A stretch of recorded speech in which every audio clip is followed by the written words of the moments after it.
इन्हें तो आप जानते ही होंगे, भाजपा प्रवक्ता गौरव भाटिया अक्सर आते रहते हैं टीवी डिबेट्स में।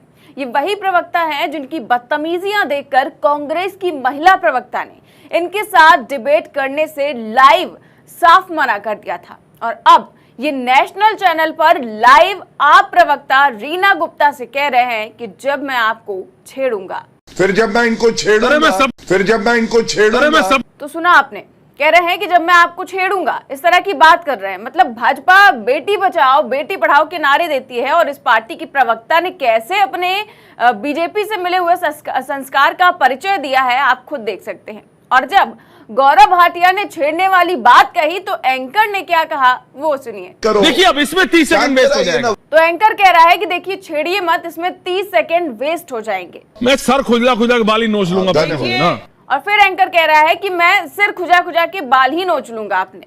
मतलब इसलिए नहीं कि महिला के साथ छेड़खानी जैसी बात कही गई है, बल्कि इसलिए कि टाइम वेस्ट हो रहा है। खैर, जब एंकर ने कोई स्टैंड नहीं लिया, कोई आपत्ति दर्ज नहीं कराई और पैनल में बैठे किसी भी शख्स ने इस पर आपत्ति नहीं दर्ज कराई, तब रीना गुप्ता ने खुद अपने लिए स्टैंड लिया। लेकिन इस पर एंकर का क्या रिएक्शन था वो देखिए। ज्वाइन करता है कमलनाथ की उपस्थिति। तो रीना गुप्ता ने जब बोलना शुरू किया तो एंकर उन पर ही चिल्लाने लग गया और इस पर रीना गुप्ता ने बोला कि ये रोड साइड रोमियो है क्या।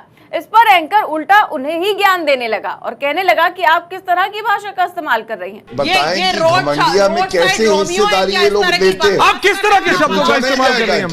मतलब छेड़ना गलत नहीं है, लेकिन रोड साइड रोमियो पर एंकर को आपत्ति है। ऊपर से गौरव भाटिया कह रहे हैं कि इनको छेड़ूंगा शब्द से क्या दिक्कत है, ये तो इनका मानसिक दिवालियापन हो गया। मतलब छेड़ूंगा शब्द से दिक्कत नहीं होनी चाहिए। ऐसे आप किसी के भी सामने बोल देंगे कि मैं आपको छेड़ूंगा, मतलब जब कोई जवाब ना बचे तो कैसे छिछोरेपन पर उतर आते हैं प्रवक्ता। अगर इन्हीं की एंकरों को कोई कुछ कह दे तब तो ये तुरंत स्टैंड लेते हैं, लेकिन जब इनके शो में किसी गेस्ट के साथ, किसी विपक्ष के प्रवक्ता के साथ कोई भी अभद्रता हो तो ये पूरी तरह से भीगी बिल्ली बन जाते हैं। हालांकि पूरे टाइम ही एंकर ने कुछ भी नहीं कहा, रीना गुप्ता ने खुद अपने लिए स्टैंड लिया, लेकिन उसके बीच में भी जो एंकर है वो बीच बीच में रीना गुप्ता को ही टोकता रहा, ना कि गौरव भाटिया को उसने एक भी बार चुप कराया, ना ही आपत्ति जताई। इस पर आप प्रवक्ता रीना गुप्ता ने प्रेस कॉन्फ्रेंस करके बाद में क्या कहा है सुनिए। खुद अपने आप को सीनियर एडवोकेट कहने वाले प्रवक्ता, उनको पता होना चाहिए कि कानूनी रूप से छेड़छाड़ करना अपराध है। कल जो इन्होंने मेरे साथ व्यवहार किया उसमें सीधे सीधे आईपीसी का 354, 509 और 503 का केस बनता है। लेकिन गौरव भाटिया ने अपने शब्द वापस नहीं लिए। माफी मांगने की तो कोई एक्सपेक्टेशन करता ही नहीं है ऐसी बलात्कारी पार्टी से। उसकी बजाय और अपना सीना तान के बोल रहे हैं, रोड साइड रोमियो जैसे होते हैं वैसे बोल रहे हैं। ये सब देख के हमें समझ में आता है कि क्यों भारतीय जनता पार्टी आज की तारीख में भी ब्रजभूषण शरण सिंह के साथ खड़ी हुई है। उनको पार्टी से नहीं निकाला, उनको उनके पद से नहीं हटाया भारतीय जनता पार्टी में। और शायद गौरव भाटिया भी यही सोच रहे हैं, बाकी सारे इनके कार्यकर्ता प्रवक्ता सब यही सोचते होंगे, महिलाओं को गालियां दो, महिलाओं का यौन शोषण करो, हमें और वाहवाही मिलेगी, शायद हमें कोई और ऊंचा पद मिल जाए, शायद हमें राज्यसभा में भेज दिया जाए, शायद हमें कहीं और का चेयरमैन बना दिया जाए। हमारी पार्टी की लीगल टीम ने एफआईआर तैयार कर ली है और हम एनसीडब्ल्यू, डीसीडब्ल्यू दोनों जगह कंप्लेंट करेंगे, एफआईआर भी फाइल करेंगे।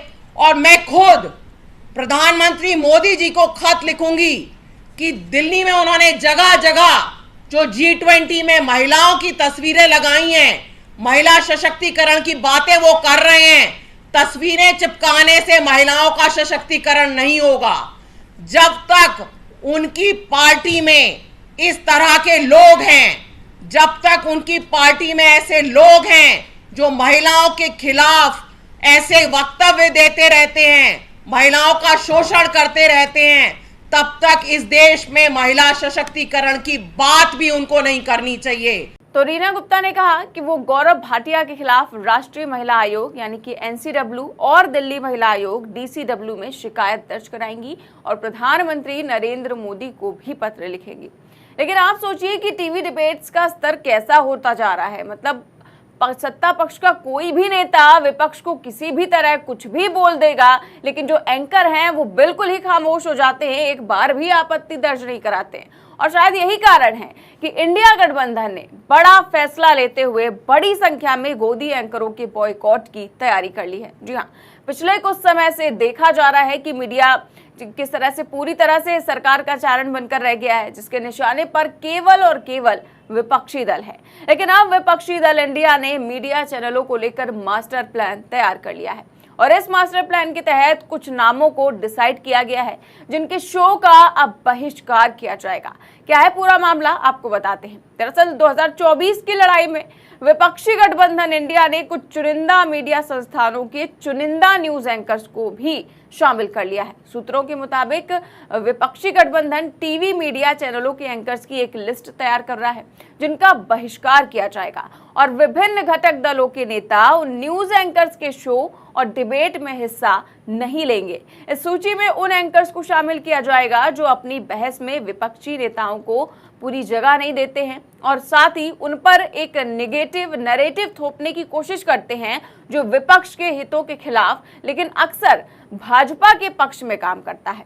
अब इंडिया गठबंधन के वर्किंग ग्रुप फॉर मीडिया की आज ही बैठक होने वाली है, जहां अन्य मुद्दों के साथ साथ इस मुद्दे पर भी चर्चा होनी है।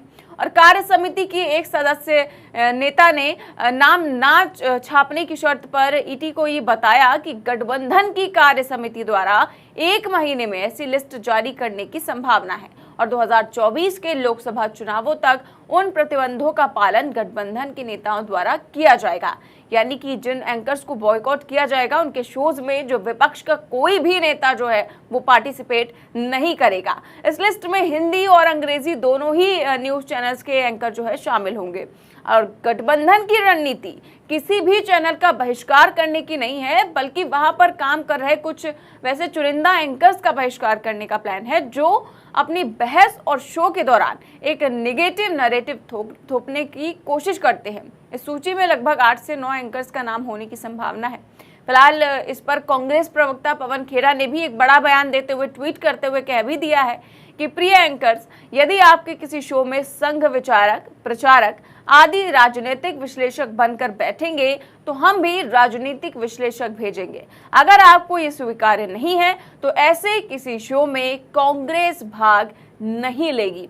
यानी कि उन्होंने साफ तौर पर कह दिया है कि जैसे कि 7-8 पैनलिस्ट बैठाए जाते हैं टीवी डिबेट्स में और उनमें से आधे से ज्यादा जिनको राजनीतिक विश्लेषक, जिनको वरिष्ठ पत्रकार न जाने क्या क्या कहकर बिठाया जाता है नाम लिखकर, लेकिन वो क्या काम करते हैं, बीजेपी प्रवक्ता की तरह ही काम करते हैं और पूरी तरह से बीजेपी के फेवर में ही बात करते हैं। और इसी को लेकर पवन खेड़ा ने साफ इनकार कर दिया है कि अगर ऐसा ही रहा तो हम डिबेट में नहीं जाएंगे। फिलहाल ये तो बात हो गई कांग्रेस की, लेकिन इंडिया जिस तरह की तैयारी कर रहा है 8 से 9 एंकर्स की लिस्ट तैयार करने की, वो देखना दिलचस्प होगा। फिलहाल इससे पहले कांग्रेस ने कुछ दिन पहले ही फैसला लिया था कि घटिया भाषा का इस्तेमाल करने वाले किसी भी बीजेपी प्रवक्ता के साथ कांग्रेस के प्रवक्ता डिबेट नहीं करेंगे। यानी कि राहुल गांधी ने पहले विज्ञापन देना बंद कर दिया, इंटरव्यू देना बंद कर दिया और अब पूरे विपक्ष ने नफरत की दुकान पर ताला लगाने की तैयारी कर ली है। आपकी इस खबर पर क्या राय है, हमें कमेंट बॉक्स में जरूर बताएं। फिलहाल इस खबर में बस इतना ही। देश और दुनिया की तमाम बड़ी खबरें जानने के लिए देखते रहिए 4PM न्यूज नेटवर्क। नमस्कार।